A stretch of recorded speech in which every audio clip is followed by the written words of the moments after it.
कुछ दिन इंजेक्शन देते हैं और उनके अंडों को ग्रो कराते हैं। एक बार जब उनके अंडे मैच्योर साइज़ के हो जाते हैं, फुल साइज़ के हो जाते हैं, तो फिर हम वो सारे अंडों को एक छोटा ऑपरेशन द्वारा शरीर से निकाल लिया जाता है, जो कि एक 15-20 मिनट का ऑपरेशन होता है। उसके बाद उसी दिन हस्बैंड के सीमेन या अगर हस्बैंड का स्पर्म निल है तो डोनर सीमेन के भी थ्रू हम लोग उसको, जो अंडे हमने निकाले हैं उसको हम लोग सीमेन यानी स्पर्म शुक्राणु से मिलाते हैं और भ्रूण बनाते हैं। भ्रूण यानी एम्ब्रियो, और उसको हम वैसे वातावरण में रखते हैं लैब में जैसा कि हमारे फेलोपियन ट्यूब जहाँ की बच्चा बनता है, जहाँ की बच्चा असली में पनपता है, वहाँ पे जैसा वातावरण होता है एग्जैक्टली बिल्कुल वैसा ही वातावरण हम लैब में देते हैं। उसके बाद हम कुछ दिनों बाद उसको चेक करते हैं कि कितने अच्छे क्वालिटी के एम्ब्रियो बने,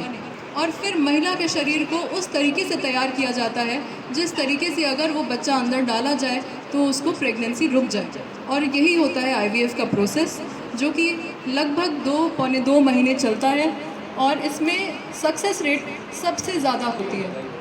तो आईवीएफ की प्रक्रिया में हमने देखा कि सबसे पहले डॉक्टर के साथ परामर्श, फिर ओवेरियन स्टिमुलेशन,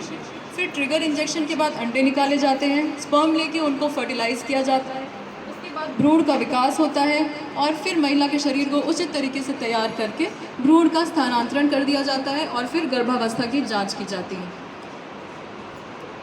आईवीएफ के लाभ, नॉर्मल तरीके से प्रेगनेंसी रुकने का परसेंटेज 15 से 20% से ज़्यादा नहीं होता है, लेकिन आईवीएफ से यही परसेंटेज सक्सेस का 35 से 40% हो जाता है। और आजकल के ज़माने में हमारे पास इतनी एडवांस टेक्निक्स आ गई हैं कि ये 30-40% ना रह के अब 70-80% हो गया है। तो जहाँ नॉर्मल साइकिल में नॉर्मल तरीके से 100